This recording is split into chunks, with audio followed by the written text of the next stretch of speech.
Assalamualaikum warahmatullahi wabarakatuh.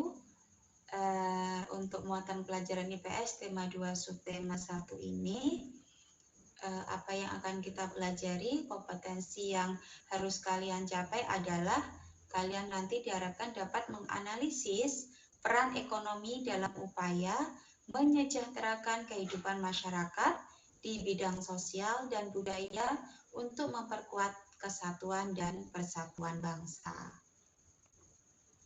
Tujuan pembelajaran kita kali ini yaitu setelah melihat dan menyimak penjelasan guru melalui video, peserta didik mampu mengidentifikasi jenis-jenis usaha dan kegiatan ekonomi masyarakat Indonesia dalam bidang pertanian, peternakan, perkebunan, kehutanan, perikanan, pertambangan, dan juga perindustrian. Nah, apa itu kegiatan ekonomi? Nah, apa ya? Mungkin kalian sudah pernah mendengar ya, apa itu kegiatan ekonomi? Kegiatan ekonomi adalah kegiatan manusia untuk memenuhi kebutuhan hidupnya. Tuh ya. Nah, apa saja macam-macam kegiatan ekonomi yang ada di Indonesia itu? Yang pertama yaitu ada di bidang agraris. Ya, karena Indonesia merupakan negara agraris di mana penduduk Indonesia itu sebagian besar bermata pencaharian sebagai petani atau yang bekerja sebagai petani. Makanya dinamakan negara agraris. Karena banyak petaninya, ya tentu saja yang dinamakan bidang agraris ini berhubungan dengan pertanian. Ini ya, banyak ini ya ada gambar orang yang mengangkat padi, hasil panen padi. Terus selain pertanian, agraris itu juga perkebunan. Jadi kalau di dataran rendah itu sawah ya, sawah dan ladang, sedangkan nanti di dataran tinggi ada perkebunan. Mungkin contohnya ada kebun teh, terus kebun sayur, gitu ya, cengkeh, itu contoh dari perkebunan. Dan pertanian perkebunan ini masuk ke dalam bidang agraris. Lanjut. Selain bidang agraris ada perikanan. Nah, perikanan ini dibagi menjadi dua, ada perikanan darat dan ada perikanan air laut. Contoh dari perikanan darat di sini ya, ada orang yang ini memberi makan ikan-ikannya di kolam. Jadi kalau yang perikanan darat itu kolam, danau, rawa, mungkin sungai, banyak yang itu membuat kandang, seperti kandang itu dimasukkan ke sungai sebagai tempat dipeliharanya ikan di situ. Nah, itu untuk contoh dari perikanan darat juga. Terus kalau perikanan air laut, di sini contohnya nelayan sedang menjaring ikan di laut. Nah, ini contoh perikanan air laut. Selain perikanan ada peternakan. Peternakan itu sendiri dibagi menjadi tiga. Ada peternakan hewan kecil, contohnya di sini ada kambing. Selain kambing nanti ada mungkin domba, biri-biri, ya. Itu contoh dari peternakan hewan kecil. Terus selain itu ada peternakan hewan besar, contohnya ada sapi, kuda. Nah, tapi jangan bilang gajah ya. Walaupun gajah itu besar, tidak boleh diternakkan. Nah, itu hewan yang langka dilindungi oleh pemerintah. Contoh dari peternakan hewan besar sapi, kuda, kerbau, itu contoh peternakan hewan besar. Terus yang ketiga ada peternakan unggas. Ya, kalau unggas itu ya itik, ayam, bebek, itu burung, ya contoh peternakan unggas. Terus untuk yang selanjutnya ada kegiatan ekonominya perindustrian. Apa itu industri? Yang dinamakan industri adalah mengubah bahan baku, bahan mentah menjadi barang yang setengah jadi atau barang jadi. Contohnya kalau bahan baku menjadi barang setengah jadi itu apa? Mungkin di pabrik mie, ya pabrik mie instan itu kan barang dari tepung, bahannya dari tepung diubah menjadi mie kering gitu ya, mie instan itu. Terus setelah itu kita membeli barang yang setengah jadi, kita masak menjadi barang jadi berupa makanan mie tadi ya. Terus kalau yang mungkin barang yang bahan bakunya barang belum jadi diubah menjadi barang konsumsi yang langsung bisa dikonsumsi, mungkin yaitu roti itu juga namanya industri perindustrian. Nah, industri itu sendiri dibagi menjadi 3, ada industri kecil atau rumah tangga, ada industri besar, dan ada industri menengah. Apa perbedaannya? Kalau industri kecil biasanya tempatnya itu ada di rumah rumah tangga. Nah, makanya rumah tangga itu di rumah membuatnya, mencetaknya, terus mengolahnya itu di rumah. Nah, dan selain itu ciri dari industri kecil atau industri rumah tangga ini pegawainya itu hanya mungkin 1 orang, 2 orang, atau 3 orang saja, maksimal 5 orang. Terus peralatannya itu masih tradisional ya. Jadi bisa baik untuk cirinya industri kecil itu yang pertama dari tenaga kerjanya, dari pekerjanya itu antara 1 sampai 5 orang. Terus tempatnya itu di rumah. Terus untuk alatnya itu masih tradisional ya, itu ya. Terus untuk industri menengah, nah ini menengah itu di atasnya industri kecil, mungkin dari tenaga kerjanya 5 sampai 10 orang atau mungkin 20 orang, itu termasuk industri kecil menengah. Terus tempatnya di mana? Mungkin ada base camp-nya sendiri, ada tempat sendiri seperti ini. Ya, ini kan pekerjaan atau pabrik anyaman. Ya, mungkin kalau di rumah ini kan tidak cukup ya, mungkin ada tempat sendiri, aula sendiri untuk membuat anyaman ini. Nah, mungkin selain anyaman, dari mebel kan ada sendiri ya tokonya. Kalau di rumah itu tidak cukup, mungkin ada tempat sendiri dengan pegawainya 5 sampai 10 orang. Itu ya. Meski kalau ini menengah, peralatannya masih tradisional. Ya, biasanya masih tradisional. Terus untuk yang industri besar, nah ini kalau industri besar, ya kita tahu sini misalnya contohnya PT Gudang Garam, ya pabrik gudang garam, pabrik rokok. Itu termasuk industri besar karena apa? Pekerjanya itu mencapai 1.000 orang. Ya. Terus alat yang digunakan itu sudah modern. Modal yang digunakan juga sangat besar. Ya. Untuk membeli bahan bakunya, menggaji karyawannya, itu membutuhkan modal yang sangat besar. Itu ciri dari industri besar. Lanjut. Sekarang pertambangan. Nah, pertambangan itu sendiri juga dibagi menjadi 3. Nanti ada pertambangan logam, ada pertambangan non logam, ada pertambangan sumber energi. Nah, pertambangan logam sendiri, contohnya di sini ada ini pertambangan emas di Freeport, Papua sana. Nah, ini tambangnya seperti ini, Cah. Ini pertambangan emas terbesar yang ada di Indonesia, itu di Papua sana. Nah, Freeport ini sebetulnya bukan milik Indonesia, tapi milik PT-nya milik Amerika Serikat, ya.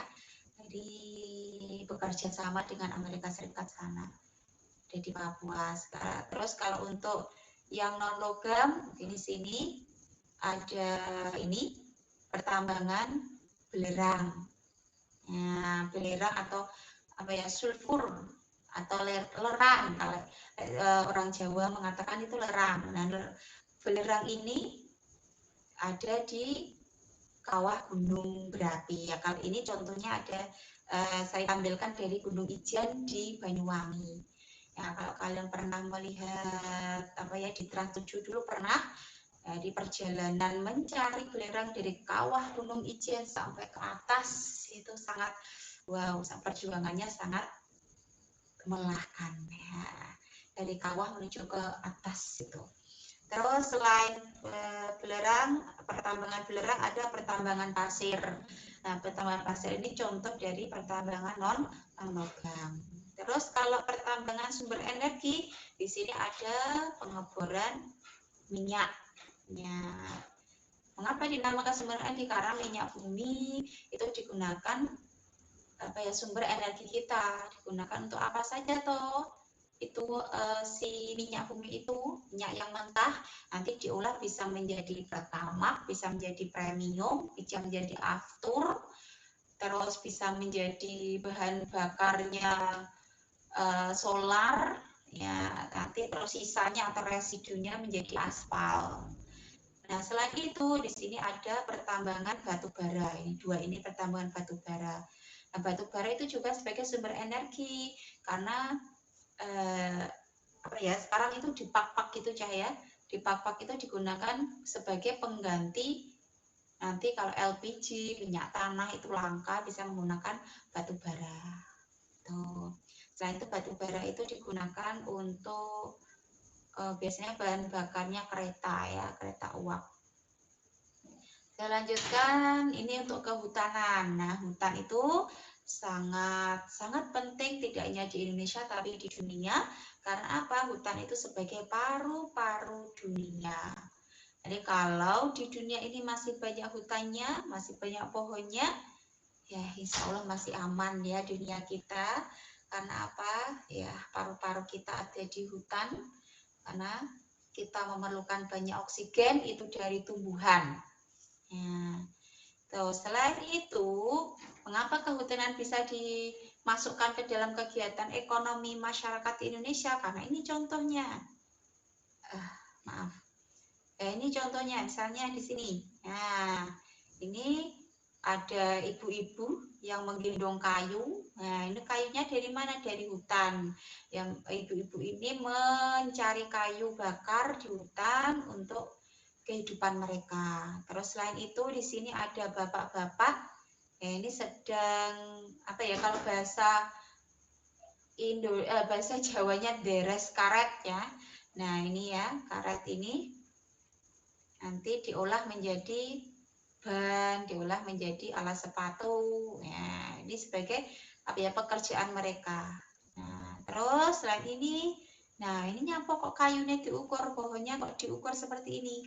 Nah, mereka petugas hutan bisa atau kita boleh menebang kayu dengan sistem tebang pilih. Maksudnya bagaimana? Tidak boleh semua kayu itu kita tebang. Ya, kita harus memilih pohon yang sudah tua, yang diameternya sudah cukup. Itu boleh kita tebang. Tapi setelah kita tebang, kita harus menanam kembali. Agar apa? Bumi kita tetap aman ya. Tidak ada banjir, tanah longsor dan seterusnya. Ya. Nah, untuk apa tuh ini nanti? Ya, ini nanti kalau kayunya kan bisa untuk mungkin membuat rumah, untuk peralatan rumah tangga dan sebagainya. Ya. Terus saya lanjut. Nah, ini kegiatan ekonomi, pelayanan jasa di bidang pariwisata. Jadi banyak sekali kegiatan ekonomi dan pelayanan jasa di bidang pariwisata di sini banyak sekali ya. Di Indonesia itu tempat wisatanya sudah banyak sekali. Nah, apa saja toh pekerjaan atau kegiatan ekonomi yang bisa kita jumpai di tempat-tempat pariwisata yang berhubungan dengan pelayanan jasa? Yang pertama, mungkin ada pelayanan jasa tentang menyediakan penginapan, hotel, losmen, ya, dan seterusnya. Terus yang kedua, pelayanan jasa tour guide atau pemandu wisata. Ya. Jadi kalau kalian nanti pergi ke mana ya? Mungkin ke Bali itu pasti ada pemandunya. Mungkin ke Borobudur, Jogja itu juga ada pemandu wisatanya. Jadi pemandu wisata itu bertugas untuk menjelaskan oh ini gini ya. Di Borobudur itu ada dindingnya, ada reliefnya, ceritanya itu tentang apa, stupa itu apa, nah di dalam stupa itu ada apa saja, bagaimana sejarah berdirinya Borobudur. Nah, itu tugas dari pemandu wisata, gitu ya. Terus yang ketiga mungkin pelayanan jasa itu pelayanan jasa apa ya, tour and travel yang menyediakan penyewaan mobil ya, penyewaan mobil itu ada di sana. Mungkin karena jaraknya dari tempat parkir ke tempat wisatanya itu jauh. Nah, di sana juga ada penyewaan mobil. Contohnya nanti di Borobudur ya, kalau kalian nanti pergi ke Borobudur, antara tempat masuknya, pintu masuk dengan Borobudur itu sangat jauh sekali. Nah, daripada kalian capek, ya bisa menyewa apa yaitu namanya kemarin Barina lupa, kayak kereta kelinci gitu. Nah, itu ya. Terus yang keempat mungkin pelayanan jasa ini mungkin ya, kalau di pantai nanti ada pelayanan penyewaan mobil, penyewaan perahu ya, ada yang menyewakan perahu, ada yang menyewakan apalagi yaitu yang seperti pisang itu banana apa itu ya, nah itu perahu banana itu. Nah, mungkin ini contohnya di Gua Pindul ini. Nanti kalau kalian pergi ke Jogja juga, di sana ada tempat wisata namanya Gua Pindul ya. Memang apa ya, tempatnya itu nanti masuk ke gua, di dalam gua itu ada sungainya. Nah, nanti masuk ke sana menggunakan ban. Nah, pelayanan jasanya apa? Menyewakan ban. Ada yang menyewakan ban gitu ya. Terus mungkin nanti ada yang apa ya? Foto itu ya, pelayanan jasa untuk foto ya, daripada kalian nanti membawa kameranya basah. Nah, di sana juga ada yang apa yang menyewakan kameranya, atau terus kalian bisa apa ya, membeli tempat plastiknya untuk pelindung HP gitu. Terus selain pelayanan jasa, mungkin kegiatan ekonomi di sana ada yang menjual souvenir, ada yang menjual makanan. Jadi banyak sekali kegiatan ekonomi yang ada di tempat wisata. Nah, itu ya.